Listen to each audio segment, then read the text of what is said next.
जय श्री राधे। मेरे चैनल पे आपका खूब स्वागत है। आज की वीडियो में फ्रेंड्स मैं आपके साथ हरियाली तीज की पूजा वीडियो शेयर करूंगी और ये व्रत हमें किस दिन करना है वो जानेंगे। तो फ्रेंड्स, जो हरियाली तीज का जो व्रत है ये सावन मास के शुक्ल पक्ष की तृतीया तिथि को मनाया जाता है और इसमें शिव पार्वती का मिलन हुआ था, तो इसीलिए शिव जी और माता गौरा जी का पूजा करने का विधान है। और सभी जो सुहागन महिलाएं हैं ना, वो अपने पति की लंबी आयु के लिए, और कुंवारी जो कन्याएं हैं, जो बेटियां हैं, वो इस व्रत को करती हैं तो उनको अच्छा वर और घर परिवार अच्छा मिलता है। तो इस व्रत को सुहागिन महिला या फिर कुंवारी कन्या भी कर सकती हैं। तो फ्रेंड्स, अक्षय मतलब जो हरियाली तीज है ये 27 जुलाई को है और इस दिन हमें अपना जो पूजा से पहले हमें संकल्प लेना होता है। तो ये पूजा आप सुबह सवेरे नॉर्मल करेंगे, लेकिन इस पूजन का संध्या के समय बड़ा महत्व है। शाम के समय ही ये पूजा करना होता है। तो हम यहाँ पे आप चाहें तो दीप कलश भी बना सकते हैं, नहीं तो आप एक अक्षत मतलब चावलों की ढेरी पे दीप रखें। सबसे पहले दीपक का पूजन करें और माता शिव परिवार की मतलब यहाँ पे आपको फ़ोटो लेना है, क्योंकि इसमें जो है पार्थिव शिवलिंग का पूजन करने का विधान है। तो आप मिट्टी के गणेश जी, गौरा माता और शिव जी को बना के एक बेलपत्र के ऊपर रखेंगे और सबसे पहले यहाँ पे दीप जला लेंगे। उस जगह पे जहाँ पे हम पूजा कर रहे हैं ना, वहाँ को मतलब शुद्ध और पवित्र करना होता है। तो आपको यहाँ पे धूप दीप जला के अपने पूजा स्थान को सुगंधित और दीप जला के भाव करना है कि हम पूजन करने के लिए शिव जी। तो यहाँ पे फ्रेंड्स, हमें सबसे पहले अपने हाथ में ना चावल लेके गणेश जी का आवाहन करना है, गौरा माता का हमें ध्यान करना है और उसके बाद वो अक्षत वहीं छोड़ के सबसे पहले हम गंगा जल से जो पार्थिव गणेश जी बनाए हैं ना, वो बना के हमें गणेश जी को ही सबसे पहले उनको स्नान करवाना है। गौरा माता को अलग अलग जो पंचामृत होता है, जैसे दूध, दही, शहद, चीनी, घी, इन सब से आपको उनको अलग अलग चीज़ों से भी स्नान करवाना है, या फिर आप चाहें तो आपको एक ही में बना के आप इस तरह से पूजा करें। तो फ्रेंड्स, जो हरियाली तीज है ना, इस दिन सभी सुहागिन महिलाएं हैं वो पति की लंबी आयु के लिए पूजा करती हैं, व्रत करती हैं। लेकिन मैं सिर्फ पूजा करती हूँ, क्योंकि हमारे यहाँ हरियाली तीज का व्रत नहीं होता है। हमारे यहाँ हरतालिका तीज जो होती है, हम उसका व्रत करते हैं, पूजन करते हैं। लेकिन हरियाली तीज पे हम सुहागिन महिलाओं को भी सावन के मास महीने में जितने भी व्रत पूजन होते हैं, वो विशेष करके पार्वती माता से आशीर्वाद लेने के लिए किया जाता है।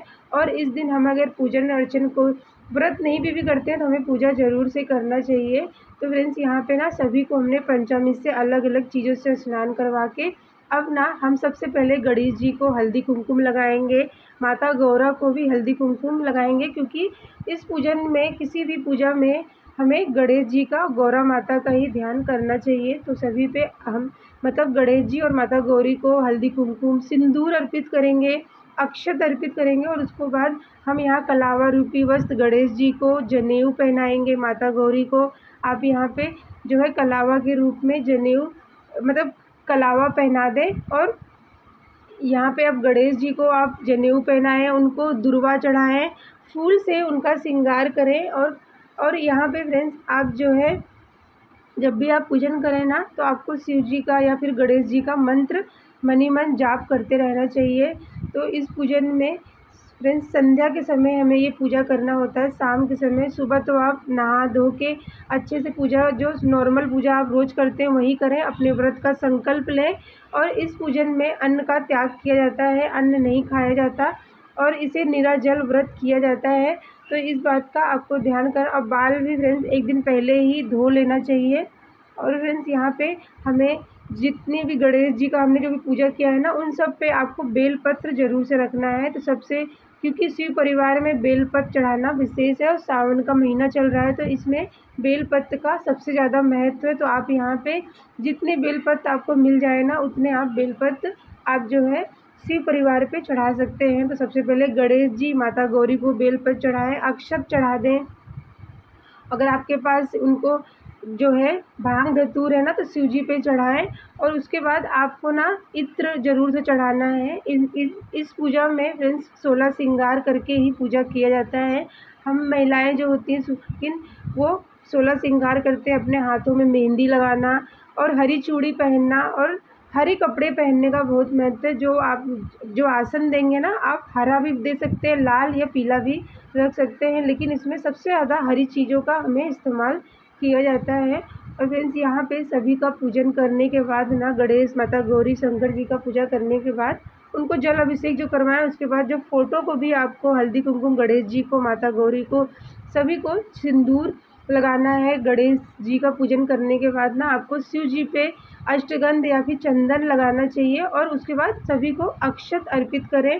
फूल बेलपत्र से फ़ोटो को भी अच्छे से पूजा करना है। तो फ्रेंड्स, यहाँ पे ना सभी का पूजा, दीप का भी पूजन करने के बाद आपको फूल अर्पित करें, बेलपत्र अर्पित करें।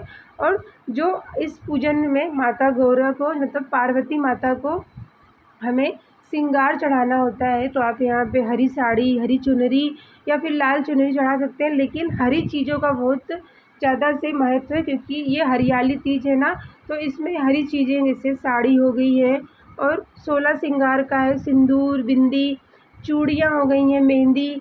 और यहाँ पे सभी चीज़ों पे आपको दक्षिणा ज़रूर से रखना चाहिए। इस दिन फ्रेंड्स कहते हैं कि हमें भोग में आपको जो है मिठाई या फलों का भोग लगा के आपको ना अपने घर में, चाहे सास हो, नंद को, हमें उनको भेंट में जो भी आपने भोग रखा है उनको देना चाहिए।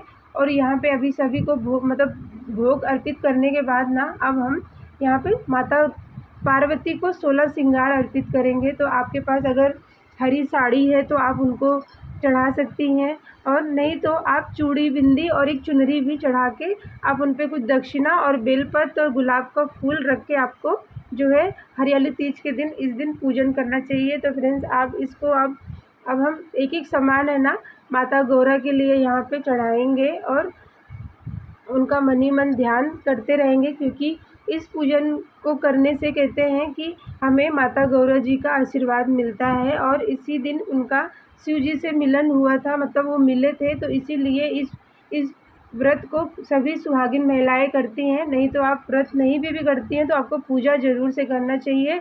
और अगर आप 16 श्रृंगार अर्पित नहीं कर पाती हैं तो एक चुनरी, सिंदूर, हरी चूड़ी ज़रूर से माता गौरा को चढ़ाना चाहिए और उसमें एक मेहंदी ज़रूर से रखें, क्योंकि जो हरियाली तीज है सावन के महीने में आती है ना, तो इसमें हरी चीज़ों का बहुत महत्व है। तो आप इस दिन फ्रेंड्स, आपको जो है इस सब गौरा माता को हमें सुहाग का सामान ज़रूर से चढ़ाना चाहिए।